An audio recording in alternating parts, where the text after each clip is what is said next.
Hello, my name is Russell Myers. Welcome to Issues Unite. All right, so the West continues to shoot itself. Well, they're not shooting themselves in the foot anymore. They're shooting themselves directly in the head.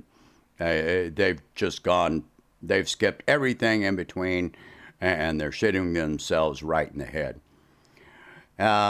So, first off, this week, Ukraine launched long-range missile attacks directly into Russia. So this is insane.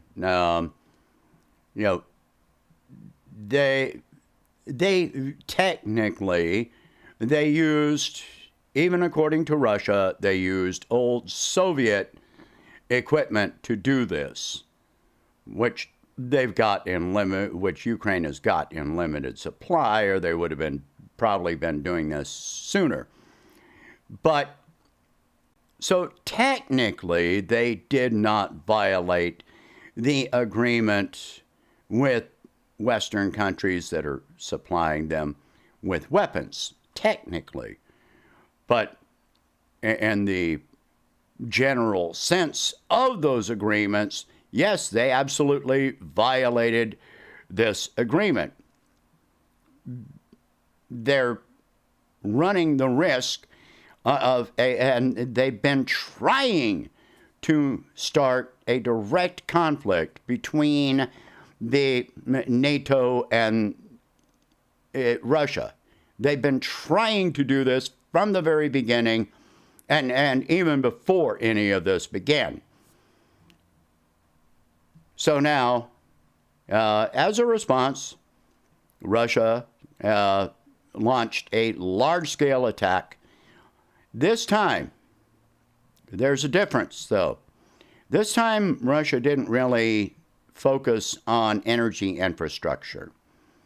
At the beginning of this conflict, Russia didn't have any satellites which gave them a clear picture of what was happening on the ground in Ukraine.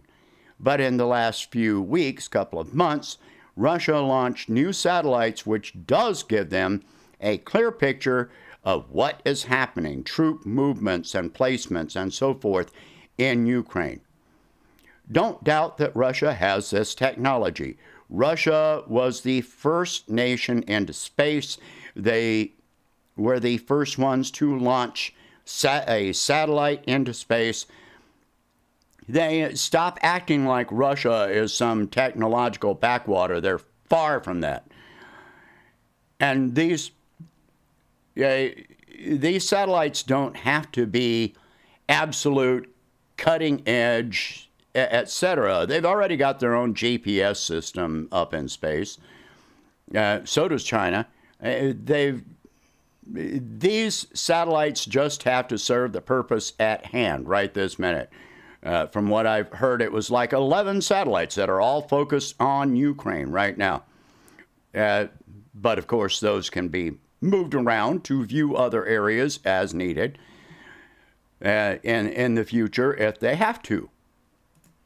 So what Russia was focusing on this time were back to the beginning of this conflict. They were targeting military infrastructure, barracks, repair depots for Ukrainian equipment, warehouses where Ukraine was storing, artillery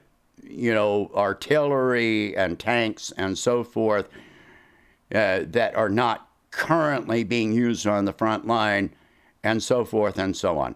So that tactic has changed. So this is showing more of what Russia is capable of, and they have increased their capability and used it as a result of these attacks. So people can think that this is a good thing, that Ukraine is attacking airfields in Russia as close as 150 kilometers from Moscow. But no, this is not a good thing.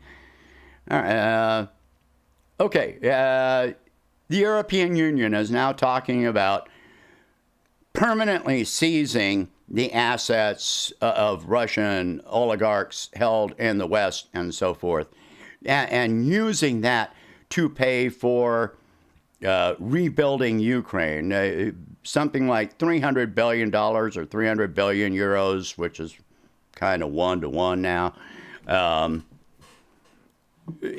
This, you can also think that this is a good thing, but it's really not. Europe has also been talking about, you listen to Ursula von der Leyen, and she's talking about turning her attention toward China. Okay. In 2008, during the global financial crisis, the global financial crisis wasn't truly global. In 2008, 2009, China was basically unaffected, and they turned around and they bought over $1 trillion worth of U.S. treasuries. They largely bailed us out. They bought huge amounts of U.S. treasuries. Well, they're dumping those treasuries now. And look at our national debt, over $30 trillion now. So, at the same time, the G7 and Europe have imposed a price cap on Russian oil. In response, Russia has said that they will not sell directly or indirectly any oil to any country that is honoring that price cap. So that means that they are not going to sell oil to India if India is going to turn around and sell that oil at a premium to Europe. India has said that they are not going to, and China have said that they are not going to honor this price cap. They're not going to do it. They're going to preserve their relations with Russia, which go, in each case, goes back to the Soviet era when the United States was adversarial toward these countries. So what is this going to do? This is going to make countries like China and India that are being threatened with U.S. sanctions, Iran, Venezuela, etc., just one country after another, and that includes Africa, most of Africa, and on and on. They're looking at this and going, well, if we put our investments into the United States, they could and they just get a bug up their ass. They can just seize our assets, or Europe, and the same with Europe. While Europe is suffering deindustrialization and record high inflation, or at least the worst inflation they've seen in at least 40 years, possibly going back as far as World War II. Now, all of these sanctions and so forth and threats, the West has handed a potential weapon not only to Russia, but also to Ukraine. Russia can stop selling any oil or gas to the West. But in addition, they could just say, we're not going to export grain to the West. They can say, we'll export to South America, to Africa, to India, etc., but we will not sell directly or indirectly to America or United States or the UK or Europe or the UK. And they've also handed that same tool to Ukraine. If you don't keep giving us weapons, we will not export any grain to you next year. This is why Europe has seen massive crop reductions, and as in my last video, the Netherlands seized 3,000 farms because they don't want the farmers using nitrogen fertilizer, which is going to cause massive crop reductions. So they're going to see a reduction in food production, and they're going to see, and they're already experiencing this inflation, which is going to cause widespread hunger in these countries. We've already got people lined up at food banks, and the donations to food banks, which reminds me I need to do that. You know, food banks in the United States are receiving as little as 1/7 what they did in 2019. So the debate becomes, if you have need of a food bank now or in the future in the United States, if you go, you may get 1/7 of what you need at this time, or you may get nothing at all. It's highly debatable. Meanwhile, your cost of groceries is going to go up. And if the cost of grain goes up, the cost of meat goes up. And then when people stop relying on meat and they stop relying on grain, they're going to turn to other foods. Well, a capitalist supply and demand, that means the cost of the other foods is going to go up. That's just the way it works. When people stopped buying beef, they started buying chicken, and so the price of chicken went up. That's the way it works. You stop buying chicken, you start buying lettuce. The price of lettuce goes up. The price of lettuce is already about double what it was last year. But this thing about seizing Russian assets, that's a big one, because these countries are just going to say, we're not going to invest in the West because it is too high of a risk. The United States and the UK have already seized assets from Venezuela and Iran and other countries, Afghanistan, Iraq, Syria.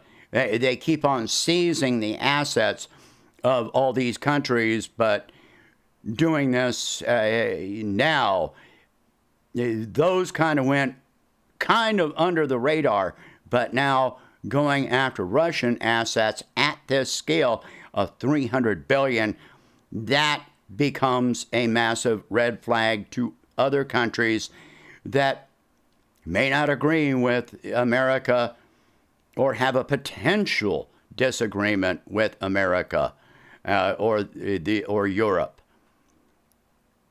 They're just going to say, no, we're going to invest in our own country. We're going to do this. We're going to invest in other countries, China, India, and so forth. And India is slated to become the world's third largest economy within the next few years, right after the United States and China. So why wouldn't you invest in an up-and-coming country instead of the ones that are already up here that might seize your assets? There's no good reason. Plus, there's a massive outflow of investment toward gold right now. Gold investment by countries has gone up exponentially this year because it's solid, it's stable, it's not volatile like the stock market or U.S. Treasuries. So what happens to the U.S. dollar and the euro if these other countries stop investing in their bonds, their treasuries, their stock market? You can't. These countries aren't going to feel comfortable investing in anything in Western countries at all, because any of those assets can be seized. And if you're nationalistic, you might think this is a good thing, but it's not, because if these countries stop investing, they're going to stop trading as well. And that has a massive effect.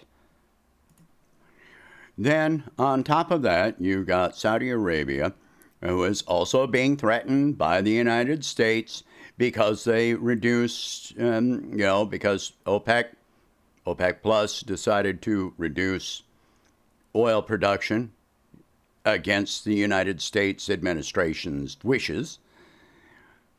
They're being threatened by the United States, and they're in talks with China. Well, the talks with China have been going on for a while, but now it's really ramped up. They're talking with China about selling oil to China in yuan. Well, that if they start buying, selling in yuan, they're going to invest more in China to be sure that China, continues their expansion and needs more oil. So there you have that. And if they start trading in yuan, that impacts the value of the dollar through the petrodollar system. So the dollar is set for decline, like it or not. It's already at less than 60% of the world, reserve currency usage, which is a big decline from where it was. You've got at least a dozen countries that are talking about signing on to the BRICS system instead of the Swiss system, or I guess they can be in both, but the more that they divert their investments and trade into the BRICS system, the less they will be investing in the SWIFT system, which is dominated by the West. The SCO, the Shanghai Cooperation Organization, is growing rapidly, which means Eastern countries are increasing trade among each other in currencies other than the dollar. The less the dollar gets used, the only thing propping up the value of the dollar is how much it gets used in international trade. If these countries are trading in native currencies instead of the dollar, then that's an issue. That will impact the value of the dollar. As China continues to grow, as the BRICS system continues to grow, they build a collective where they can replace the IMF, the World Bank, the World Economic Forum, which are all Western dominant, and they start saying, okay, we will loan you money at better terms than these other Western dominated organizations, and we will invest in your country. The Belt and Road Initiative, we will actually directly invest in the expansion of your economy, your industries, and so forth. Who are they going to turn to? They're going to turn to the BRICS system more and more. And the larger the BRICS system becomes, the more inevitable this is going to be. This is a definite, absolute thing that is going to happen. We are living in a now multipolar world, and it is becoming more so by the day. So the West has effectively shot itself in the head. This has been a voluntary, intentional series of decisions made by Western governments. You better be ready for it. There's nothing with our current path which is going to head this off. It's only a matter of time at this point before we start seeing hyperinflation in this country, collapse of industries that go well beyond the layoffs that are happening now and the inflation that is happening now. We're going to start seeing inflation that is going to be in triple digits. What are we going to do about this? Right now, absolutely nothing except continue with what we're doing. Share this video. Talk about these subjects. If you can afford it, please donate whatever you can to help expand this channel and my presidential campaign, because I've got solutions to these problems,